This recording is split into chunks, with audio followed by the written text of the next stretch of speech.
করে বেগম খালেদা জিয়াকে যেন রাজনৈতিকভাবে হয়রানি করা যায় এবং বিএনপির নামে যেন কালিমা লেপন করা যায়, তার জন্য শেখ হাসিনা ওয়াজেদ আদালতকে ব্যবহার করতেন এবং দুর্নীতি দমন কমিশনকে ব্যবহার করতেন। তারই ফলশ্রুতিতে শেখ হাসিনা ওয়াজেদ ওনার বিরুদ্ধে অভিযোগ যা ছিল তা খারিজ করে দিলেন, বাতিল করে দিলেন। কিন্তু দেশনেত্রী বেগম খালেদা জিয়া শেখ হাসিনার সময় যে কন্ট্রাক্টটা হয়েছিল সেই কন্ট্রাক্টটা শুধু পারফর্ম করছিলেন। তার জন্য বেগম খালেদা জিয়াকে দিনের পর দিন আদালতের কাঠগড়ায় হাজিরা দিতে আমরা মহান আল্লাহর দরবারে শুকরিয়া জ্ঞাপন করছি বিএনপির চেয়ারপারসন সাবেক প্রধানমন্ত্রী দেশনেত্রী বেগম খালেদা জিয়া এবং দলের পক্ষ থেকে। বিকজ আপনারা জানেন এই মামলাটা অত্যন্ত একটা আলোচিত মামলা, কানাডিয়ান আদালতেও পর্যন্ত এই মামলা গিয়েছিল। কেন আলোচিত হলো? বিকজ নাইকো কেসটা বা নাইকোর যে প্রক্রিয়াটা শুরু হয়েছিল 1996 থেকে 2001 পর্যন্ত একটা পার্ট ছিল, 2001 থেকে 6 পর্যন্ত আরেকটা পার্ট ছিল। তো মামলার দেশনেত্রী বেগম খালেদা জিয়ার মামলার নাম্বার ছিল 20 আর শেখ হাসিনা ওয়াজেদ পলাতক ফ্যাসিস্ট রেজিমের প্রধান, তার মামলার নাম্বার ছিল 19। ক্ষমতায় আসার পর দুটো মামলা কিন্তু তৎকালীন আর্মি ব্যাকড কেয়ারটেকার গভর্নমেন্টের সময় দায়ের করা হয়েছিল। 2009-এ পলাতক ফ্যাসিস্ট রেজিমের প্রধান শেখ হাসিনা ওয়াজেদ ক্ষমতায় আসার পর ক্ষমতার দম্ভে এবং রাষ্ট্রযন্ত্রকে ব্যবহার করে তার পার্ট যেটা ছিল সেই পার্টটা মহামান্য হাইকোর্ট ডিভিশন কর্তৃক স্টে করে রাখেন এবং অ্যাপিলেট ডিভিশনেও মামলাটা স্টে বহাল রাখে। এবং আপনারা জেনে খুবই আমি কি বলবো, অবাক করার বিষয়, তৎকালীন সময়ে দুর্নীতি দমন কমিশন শেখ হাসিনার বিরুদ্ধে যে স্টে ছিল সেই স্টেটার বিরুদ্ধে আপিল পর্যন্ত করে নাই। অথচ দেশনেত্রী বেগম খালেদা জিয়ার বিরুদ্ধে কোনো ধরনের কোনো যৌক্তিক বা আইনগত অভিযোগ না থাকা সত্ত্বেও সেই মামলা দিয়ে দেশনেত্রী বেগম খালেদা জিয়াকে বসুন্ধরা ডায়াপেন্ট এখন আরো উন্নত। এই hot air through top sheet দ্রুত শোষণ করে সোনামণিকে দেয় কোমল অনুভূতি। অনেকভাবে নাজেহাল করা হয়েছিল।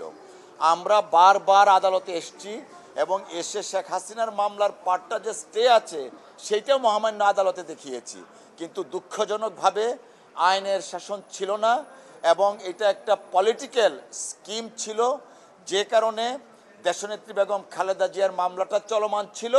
On the other hand Sheikh হাসিনার মামলাটা স্টে করা ছিল, যেটা আমরা মনে করি ইট ওয়াজ এ ম্যালিশিয়াস প্রসিকিউশন। অর্থাৎ দেশনেত্রী বেগম খালেদা জিয়ার বিরুদ্ধে রাজনৈতিক অসৎ উদ্দেশ্যে এবং ওনাকে আইনগতভাবে বা আদালতের মাধ্যমে ক্ষতি করার জন্যই মামলাটা চলছিল। তো দীর্ঘদিন এই মামলা নিয়ে অনেক চর্বিত চর্বণ হয়েছে এবং মামলাটা যেন তাড়াতাড়ি রায় হয় সে কারণে তৎকালীন অ্যাটর্নি জেনারেল নিজে গিয়ে সে স্পেশাল কোর্টে গিয়ে বসে থাকতেন, যদিও অ্যাটর্নি জেনারেলের কোনো ধরনের কোনো এখতিয়ার ছিল না। এবং এই মামলায় আমরা বিভিন্ন সময় মহামান্য আদালতে এসে দেখিয়েছি বেগম খালেদা জিয়ার বিরুদ্ধে কোনো অভিযোগ নাই। তিনি প্রধানমন্ত্রী হিসাবে পলাতক শেখ হাসিনার যে কাজটা ছিল নাইকো প্রজেক্ট সেইটাকে শুধু অব্যাহত করেছিলেন। কিন্তু তারপরেও চোরে না শুনে ধর্মের কাহিনী, দুর্নীতি দমন কমিশন তৎকালীন সময়ে ছিল বিএনপি দমন কমিশন, তারই ফলশ্রুতিতে মামলাটা চলমান ছিল। দীর্ঘদিন পরে আমরা তৎকালীন সময়ে বলেছিলাম দেশে যদি আইনের শাসন থাকতো তাহলে দেশনেত্রী বেগম খালেদা জিয়া ন্যায় বিচার পেতেন। আমরা মনে করি দেশনেত্রী বেগম খালেদা জিয়া আজকে এই রায়ের মাধ্যমে খালাস পাওয়ার মাধ্যমে আমরা মনে করি তিনি ন্যায় বিচার পেয়েছেন। দেখুন, আসলে এই বিষয়টা হচ্ছে কি, দেশনেত্রী বেগম খালেদা জিয়া, জনাব তারেক রহমান সাহেব সহ বিএনপির অনেক নেতাদের বিরুদ্ধে ফ্যাসিস্ট রেজিম তৎকালীন প্রধান শেখ হাসিনার নির্দেশে এবং তত্ত্বাবধানে এমন অনেক মামলা দায়ের করা হয়েছে যেই মামলাগুলোর আইনগত কোনো ভিত্তি ছিল না, তাদেরকে নানাভাবে নাজেহাল করা হয়েছে। অফকোর্স অ্যাজ এ লয়ার আমরা এই সমস্ত বিষয়গুলো বিবেচনা করছি এবং যথাসময়ে এই ধরনের পলিটিক্যাল পারসিকিউশন এবং ম্যালিশিয়াস প্রসিকিউশন যেগুলো ছিল তার ব্যাপারে আমরা কার্যকরী পদক্ষেপ নিব। দেখুন, আসলে তৎকালীন সময়ে আনফর্চুনেটলি দেশের আইন আদালত দুঃখজনকভাবে রাজনৈতিক উদ্দেশ্য হাসিল করার হাতিয়ার হিসাবে ব্যবহৃত হয়েছিল। দেশ ছিল একটা, শেখ হাসিনা ওয়াজেদের পার্লামেন্ট ছিল রাবার স্ট্যাম্প। ঠিক আদালতকেও ডিকটেট করে বেগম খালেদা জিয়াকে যেন রাজনৈতিকভাবে হয়রানি করা যায় এবং বিএনপির নামে যেন কালিমা লেপন করা যায়, তার জন্য শেখ হাসিনা ওয়াজেদ আদালতকে ব্যবহার করতেন এবং দুর্নীতি দমন কমিশনকে ব্যবহার করতেন। তারই ফলশ্রুতিতে শেখ হাসিনা ওয়াজেদ ওনার বিরুদ্ধে অভিযোগ যা ছিল তা খারিজ করে দিলেন, বাতিল করে দিলেন। কিন্তু দেশনেত্রী বেগম খালেদা জিয়া শেখ হাসিনার সময় যে কন্ট্রাক্টটা হয়েছিল সেই কন্ট্রাক্টটা শুধু পারফর্ম করছিলেন।